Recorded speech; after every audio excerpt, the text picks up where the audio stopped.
자, 동행 시작합니다. 공무원법은 올해 우리 사례에서도 물어봤죠? 255페이지 보면 공무원의 승진이면 광범위한 재량이 인정된다. 위에다가 자치사무도 적어볼까요?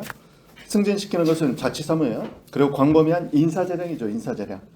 자, 올해 우리 시험에서도 물어봤지만 이런 승진이나 이런 것들은 자치사무, 보통 이제 시험 문제에서는 이렇게 많이 나오죠. 뭐냐면 자치사무다, 그리고 재량이다. 그런데 징계의결 요구된 자를 승진시켜서 재량 일탈남용이 되는 거예요. 이 일탈남용이 지방자치법 188조 5항 법령 위반에 포함되느냐? 포함된다. 그러면 감독청이 시정명령과 취소정지 처분을 할 수 있다. 이렇게 가는 거죠. 시정명령 다음에 하는 거기 때문에 보충 같은 게요. 취소하고 취소와 정지 처분을 할 수 있다. 이렇게 가는 겁니다. 자치사무에 관한 재량이 인정되는 이런 인사권 행사, 승진 임용 처분에 관해서 징계의결 돼 있는 자를, 징계의결 요구된 자를 승진시킨 거, 이건 재량 일탈남이고 이것이 법령 위반에 포함되느냐? 포함되고, 따라서 시정명령 취소 정지할 수 있다. 그 다음에 불복도 물어봤죠. 불복은 단차적인 188조 6항에 따라서 불복할 때는 시정명령은 포함되지 않는다. 취소 정지만 소외 대상이 된다. 이게 이제 많이 나오죠. 왜냐하면 보충관계가 있기 때문에 시정명령하고 불행할 때 취소정지 처분할 수 있거든. 얘만 소외 대상으로 규정이 돼 있어요. 규정 자체가. 제일 많이 나온 것 중에 하나예요. 이거. 시정명령은, 감독청의 시정명령은 188조 6항에 따라서 대법원에 소재기 할 수 없다는 거. 자, 사례는 객관식으로 계속 나올 수 있는 거니까 알아두는 게 좋겠습니다. 넘어가서 156페이지. 자, 징계의결 요구 중에 있는 자, 방금 얘기했던 것처럼 징계의결 요구 중인 자를 승진하면 재량권, 인사재량권도 일탈남용이 있다고 봤어요. 중징계면 파면, 해임, 뭐 이런 것들이죠.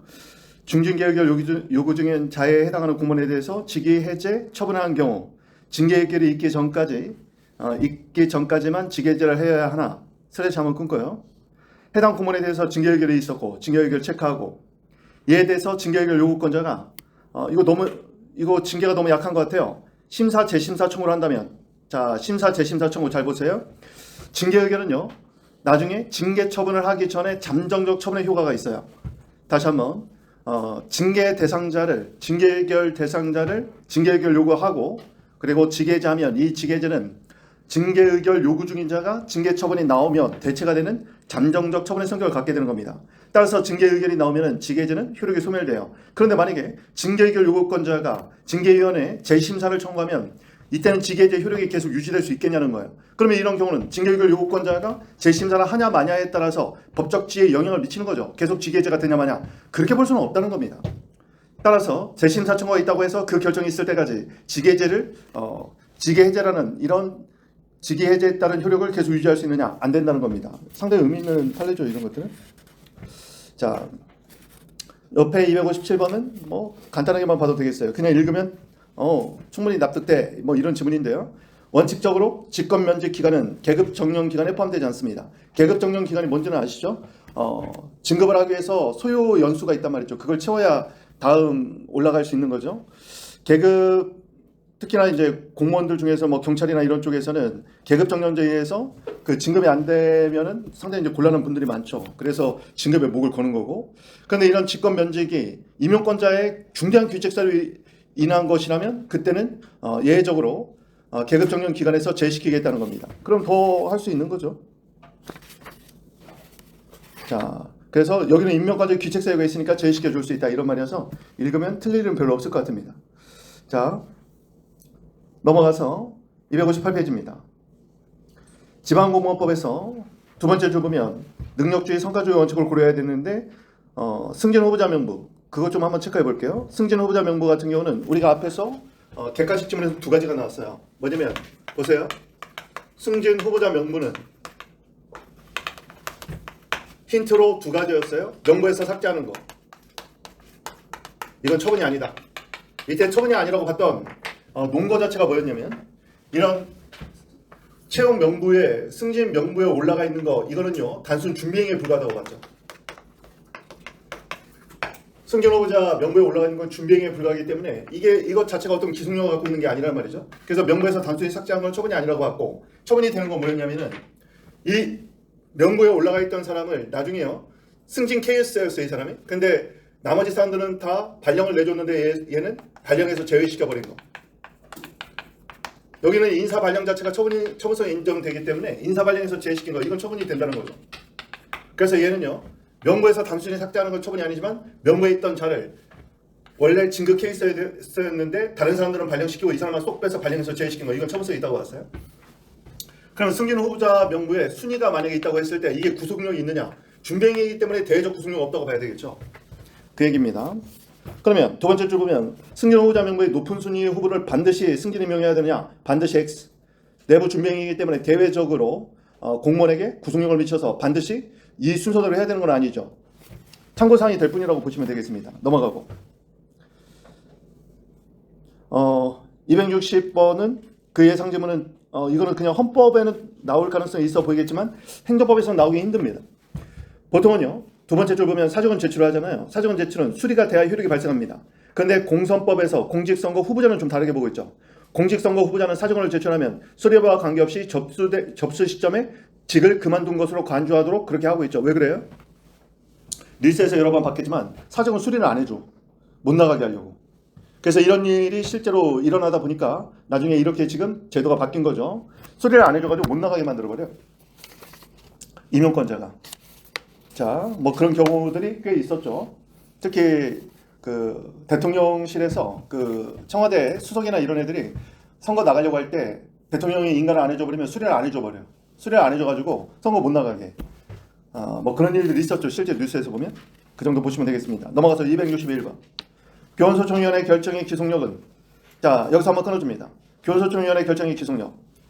특히 기속력이 발생하려면 얘가 이 결정이 우에다 재결해야 되고, 얘가 재결이려면 지금 대상자는 교육공무원이어야 되는 거죠. 국공립 교원이어야 됩니다. 이때 기속력은 일반 우리가 알고 있는 법령하고 똑같아요. 주문 플러스 이유죠. 주문, 그 전제가 되는 요건 사실. 그 전제가 되는 요건 사실은 주문은 기속력은 인용 결정에 하나서 미치잖아요. 그래서 위법하다는 건데 위법의 그 사유, 구체적 위법 사유를 얘기하는 거죠. 그래서 그 전제가 되는 내려가서 구체적 위법 사유 판단까지 미친다. 이게 기판력과 기속력의 차이죠. 2번 같은 지문은 앞에서도 여러 번 나왔어요. 지금 기속력은 처분 의무를 발생하는 건 아니라고 했죠. 거부청원 취소 결정이 확정되면은 신청에 따른 가부 결정이라고 했어요. 따라서 신청에 대한 다시 거부 청구도 가능하다고 했어요. 반드시 신청에 대한 인용 의무가 발생하는 건 아니다. 이건 지금 여러 번 나왔네요. 넘어가서 262번 지문을 지우겠습니다.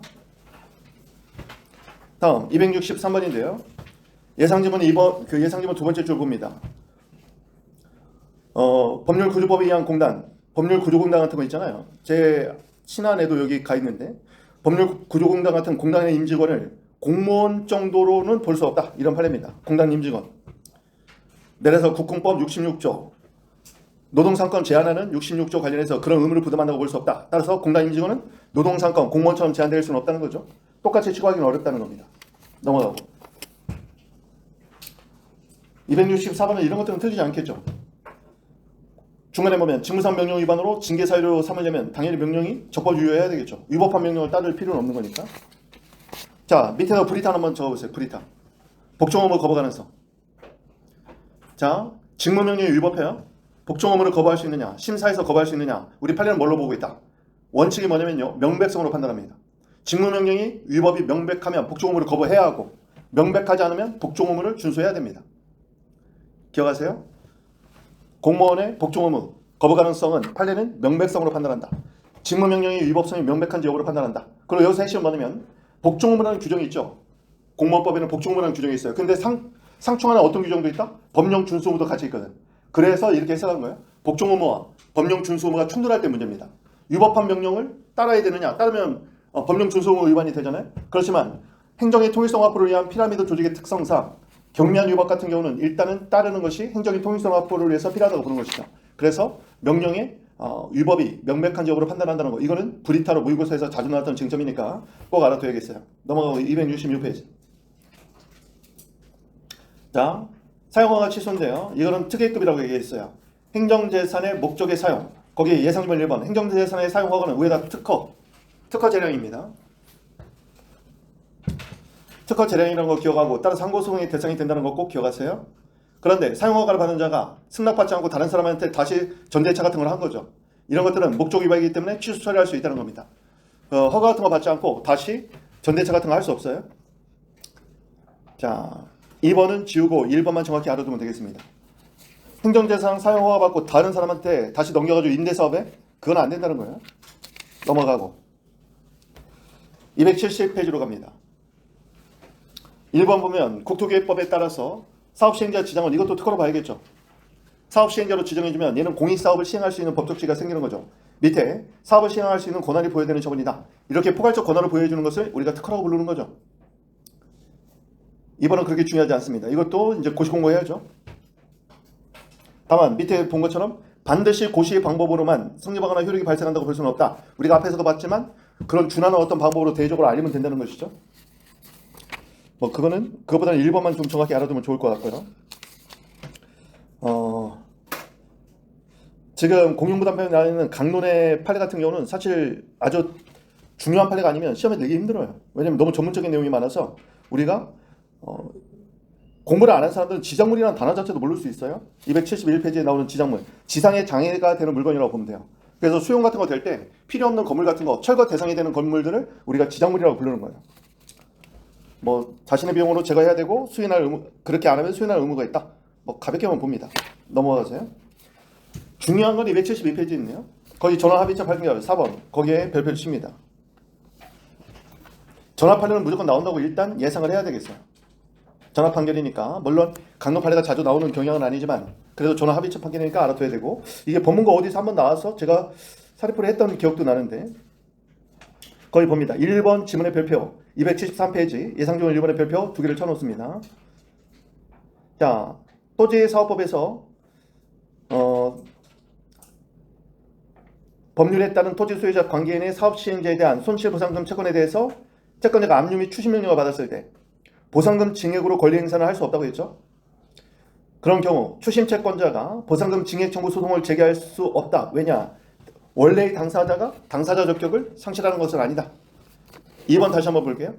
보상금 징액 청구에서 청구 채권에 대해서 압류 추심 명령이 있더라도 토지 사유자는 그 소송, 여기서 말하는 그는 보상금 징액 청구 소송이죠. 토지보상법 85조 2항에 보상금 징액 청구 소송을 제기할 수 있는 당사자 적격을 상실하는 것이 아니기 때문에 옆에 화살표. 그래서 어떻다고요? 추심 채권자가 보상금 징액 청구 소송을 제기할 수는 없다는 겁니다. 자, 이거는 굉장히 중요하죠. 지금 중요한데 뭐 때문에 그렇다고 했어요? 보상금 징액 청구 소송의 특징 때문에 그렇다고 했죠. 여기 보세요. 지토위나 지방토지수용위원회나 또는 중토위에서 수용제기라는 원처분을 합니다. 수용제기라는 원처분을 하는데 이 원처분 안에서는 수용결정과 보상금이 여기서 결정된다고 했죠. 보상금이 결정된다고 했어요. 수용제기도 있고 여기에 대해서 이의 신청을 할 수 있는데 임의 절차고 그리고 얘가 이제 토지보상법 83조에 있고 그 다음에 행정소송을 제기하는데 85조 1항이 항고소송 85조 2항이 그 유명한 보상금 진감 청구 소송이죠. 뭐가 중요하냐면 보상금 진감 청구 소송은 우리 시험에 나올 수 있는 대표적인 형식적 당사자 소송이에요. 형식적 당사자 소송이란 말 자체는 뭐냐? 누가 봐도 형식적으로 보면 당사자 소송으로서 공권을 다투고 있단 말이야. 왜요? 손실보상 청구권이 공권이잖아. 그러니까 보상금을 다투고 있는 소송이니까 보상금 자체가 공권이잖아요. 보상금 청구권이 공권이니까 누가 봐도 공권의 존부를 다투는 당사자 소송이야. 형식적으로 보면. 여기서 말하는 형식적은 겉에 드러난 걸로 보면 보상금, 손실보상 청구권을 지금 다투고 있으니까 공권이니까 당사자 소송인데 문제는 뭐냐? 실질적으로 볼 때는 뭐다? 항고소송이다. 왜요? 법원이 보상금을 직접 결정하기 위해서는 원처분을 깨트려야 된다는 거지. 보상금을 결정한 원처분을 깨트려야 돼요. 지금 채권 추심과 관련해서 채권이 압류되고 추심명령까지 나왔더라도 이 소송의 형식이 실질적으로 항고소송의 실질이 있기 때문에 항고소송이 원고가 되는 자는 처분의 상대방이죠. 처분의 상대방이기 때문에 손실보상 청구권 자체가 압류 추심이 됐더라도 결국 처분의 상대방은 보상금 진감 청구 소송을 제기할 수 있는 당사자 적격을 상실하지 않는다고 본 거예요. 마찬가지로 채권 추심자 같은 경우는 추심을 했더라도 본인이 처분의 상대방은 아니잖아. 처분의 상대방은 아니기 때문에 항고소송을 제기할 수 없는 거거든. 항고소송을 제기할 수 없기 때문에 실질적으로 항고소송의 성질을 갖고 있는 보상금 진감 청구 소송을 아무리 보상금 청구권을 본인이 압류 추심했더라도 이 당사자 형식적 당사자 소송인 항고소송의 실질을 갖고 있는 이 소송을 제기할 수는 없다는 겁니다. 이건 법리적으로 상당히 의미가 있죠. 꼭 알아둬야 돼요. 특히 2번 정확하게 알아둬야 됩니다. 자, 꼭 알아두세요. 거기 화살표에다 제가 풀어놨죠. 보상금 증감에 관한 소송은 형식적 당사자 소송의 일종으로서 항고소송의 실질을 갖고 있어요. 대법원이 이러한 특색이 착안한 겁니다. 그래서 손실보상금 채권에 대한 압류 추심명령에 의해서 추심채권자가 재개를 다툴 지위까지 취득할 수는 없다고 봤어요. 여기서 말하는 재개는 뭐예요? 수용재개를 원처분 얘기하는 겁니다. 추심채권자가 원처분까지 다툴 지위는 없다. 보상금 증감 청구 소송은 형식적으로는 당사자 소송이지만 실제는 항고소송으로서 원처분인 수용재개 자체를 다투어야 된다고요. 따라서 재결이라는 수용재결이라는 원처분을 다투려면 처분의 상대방이 해야 된다는 거야. 압류 추심채권자가 아니라는 거. 이거 굉장히 중요하죠. 그 내용을 풀어쓴 게 274페이지 3번입니다. 이 문구를 그냥 암기하면 좋을 것 같아요. 보상금 증액 청구소송, 보상금 증액 항고소송의 실질. 따라서 거기서 한번 끊고 토지 소유자에 대해서 금전 채권을 가지고 있는 제3자는 제3자 체크. 재개를 다툴 법률상 이익이 없다. 슬래시. 왜냐? 재개는 줄빼고 원처분이죠. 원처분이 상대방일 때 법률상 이익이 침해된다고 얘기했어요. 원처분이 상대방이 아닌 제3자 중에서 구체적이고 직접적인 법률상 이익을 갖는 제3자 소송의 특이한 경우 아니라면 이런 제3자는 여기 압류 채권자는 아니다. 따라서 이 제3자가 채권자가 직접 보상금 증액 청구 소송을 제기할 수 없다. 원래 토지 등 소유자가 여전히 당사자 적격을 갖고 있기 때문에 원고적격 인정된다. 기억하시면 되겠습니다. 넘어가서 275페이지는요. 이거는 어떻게 보면 말장난 같은 느낌이 있는데 세 번째 줄 보세요. 협의취득은 사법상 계약이죠. 사법상 계약. 우리 판례는 협의취득을 사법상 계약, 승계취득. 이건 시험에서 많이 나오니까 적어놓으세요. 협의취득은 사법상 계약, 계약에 의한 취득이니까 승계취득. 이것도 시험에서 많이 물어봐요. 승계취득까지. 물론 관할 토지수용위원회 확인을 받으면 이때는 수용조 효과가 발생하긴 해요. 그런데 협의취득이 당연 무효야. 그러면 소유권은 원소유자에게 가 있는 거죠. 환매권 대상이 될 수 있다 없다? 없는 거죠. 환매권이라는 것 자체가 계약의 유효를 전제로 다시 돌려 매매하겠다는 거니까 환매하겠다는 거잖아요. 협의취득이 당연 무효라면 원소유자에게 그냥 가는 거죠. 다음 밑에 예상지문을 지워도 되겠습니다. 지정물에 대해서 실제 비용에 못 미치는 물건 가격으로 보상했다. 그럼 소유권 취득 안 된다는 얘기인데 이런 건 좀 실무에 너무 전문적인 실무에서나 문제될 만한 내용이니까 넘어갑니다. 자, 다음 예상지문입니다. 이것도 뭐 C급으로만 처리하세요. 실무에서나 뭐 논란이 되겠지 우리 수험적으로 낼 만큼 그런 내용은 아니에요. 너무 지엽적이야. 근데 실무에서는 굉장히 중요하겠죠. 돈 받는 일이어가지고 거기 보면 토지 소유자가 불도처리 조합살리 동의를 받기 전에 분담금 추산액에 관해서 일단은 상정 공식만을 기재한 거 뭐 그럴 수 있죠. 내려가서 모두 무효다 뭐 그렇게까지 볼 필요는 없는 거예요. 나중에 동의 같은 게 이루어졌을 때 이걸 다 무효화시켜버리면 행정법 관계의 안정성을 저해한다고 보는 거예요. 특히 재개발 재건축 이런 것들은 상당히 이해관계가 들끓는 문제이기 때문에 다 무효화시키는 건 어렵다고 보고 있어요. 다음 예상지문 1번입니다. 이것도 많이 나왔네요. 이것도 체크해 놓습니다. 조합의 총회는요. 새로운 총회 결의로서 종전의 총회 결의를 철회 변경 당연히 할 수 있어요. 그런 재량이 있다. 체크합니다. 다음 2번도 알아두세요. 총회의 소집 공개에 절차가자가 있는 경우 또는 일부 자격이 없는 자가 참가한 경우 그래도 대세에 영향이 없었다면 그 자들을 빼더라도 효력에 지장이 없었다면 굳이 무효할 필요는 없다. 이런 내용이죠. 이런 건 절차 경제라는 측면을 좀 강조하고 있는 내용이죠.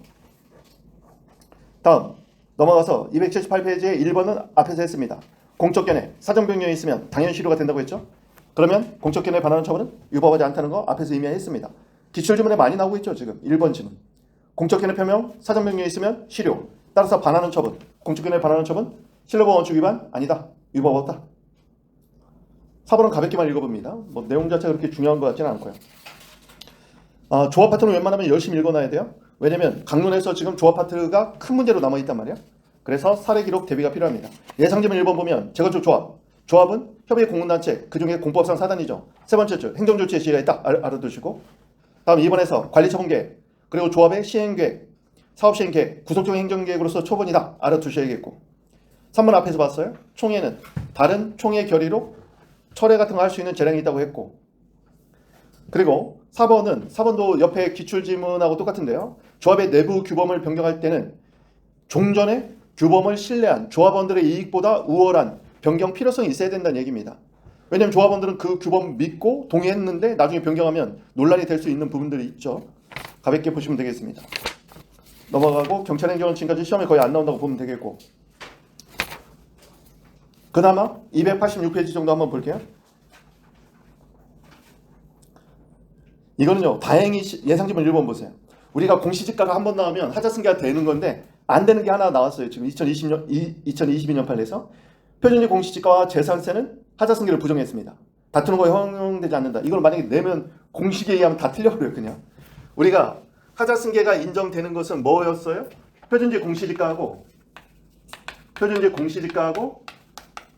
손실보상금에 관한 내용이었어요. 즉 보상금에 관련된 내용이었습니다. 이게 작년인가에도 5급에서 또 물어봤거든. 사례로. 얘는요. 하자승계를 인정해줬어요. 왜냐면 실제로 보면은 이 손실보상과 관련해서 85조 이하의 보상금 증감 청구 소송을 제기할 사안이었어요. 소송 결과를 기다리다 보니까 얘가 불가정이 발생한 사안이었거든. 그래서 이런 경우에는 85조 이하에 따른 소송을 기다리다 보니까 선행처분인 표준지 공시지가에 불가정이 발생했기 때문에 이런 경우에는 예측 가능성, 수행 가능성이 없다고 봐서 하자승계를 인정한 사안인데 표준지와 재산세는 하자승계를 부정했어요. 근데 아직까지 7급, 8급, 9급 우리 시험 어디에서도 이 판례를 아직 시험에는 안 냈어. 하자승계를 인정하는 게 바로 2번입니다. 이게 작년에 5급에서도 사례로 나왔어요. 표준지 공시지가 수용보상금 증액 하자승계 되니까 끝에 주장할 수 있다. 2번만 시험에 나오고 있다. 아직 1번은 안 나왔다. 당연히.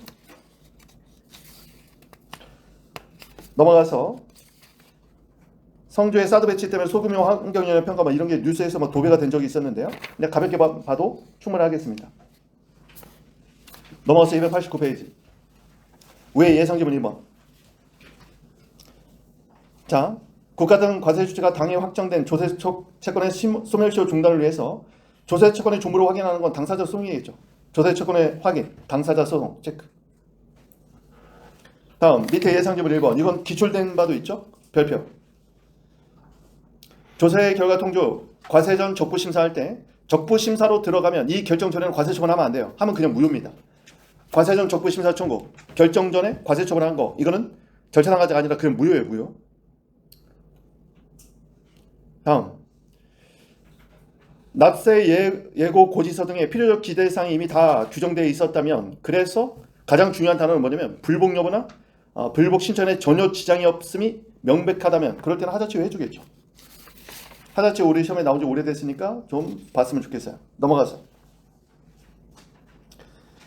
자 290페이지에 나와 있는 이 예상지문 이것도 우리가 정지문에 있었던 걸로 기억하는데 원청 징수무자인 법인에 대한 소득금액 변경 통지에는 이건 원청 징수자인 법인에 관한 영향을 미치는 거기 때문에 이런 경우에는 자 그 밑에다가 소득기속자 또는 뭐라고 쓰냐면 원천 납세 의무자에 대한 처분은 아니다. 이거 기억하십니다. 이렇게 보시면 돼요. 원청 징수 의무자인 법인 위에다가 해커스 적어놓고 소득금액 변동 통지라면 해커스가 나중에 원청 징수에서 납부해야 될 세금이 바뀌어버린단 말이야. 금액이. 그러니까 얘는 처분성이 인정된다는 겁니다. 그런데 해커스에 대한 소득금액 변경 통지가 거기서 원천 납세 의무자인 우리 로벤저스 선생님들 최종 소득 기속자 저희한테는 영향이 없는 거예요. 왜냐면 해커스가 미리 원청 징수해서 납부하든지 아니면 제가 납부해야 되거든. 어차피 저한테 나온 처분도 아니고. 그래서 원청 징수 의무자에 대한 소득금액 통지는 원천 납세 의무자 또는 소득 기속자에 대한 처분은 아니다. 이게 여러 번 나온 적이 있습니다. 자, 이걸로 해서 세산판을 다 끝내고 그리고 다음 주 월요일부터 우리가 지금 신모가 지금 학교에 가서 보는 분들은 금요일부터 보고 우리 지금 학원에서 보는 분들은 다다음 주잖아요. 가는 분들도 있기 때문에 월요일에서 목요일까지 5일 동안은 빠르게 한번 훅 훑고 나중에 끝나고 나서 다시 할 때는 좀 천천히 하겠습니다. 이번에는 시험 전에 한번 훑는다는 데 의의를 두고 할 테니까 제가 한번 쭉 훑어주면은 잘 이해가 안 되는 것은 끝나고 나서 곧바로 질문해 주셨으면 좋겠어요. 신모 전에 한번 훑는다는 의미에서 좀 속도를 내서 다음 주에는 정지문을 가져오셔서 정지문을 월요일부터 목요일까지 그렇게 보도록 하겠습니다. 자, 오늘은 동행을 이것으로 마치고요. 오늘도 화이팅 하시기 바랍니다.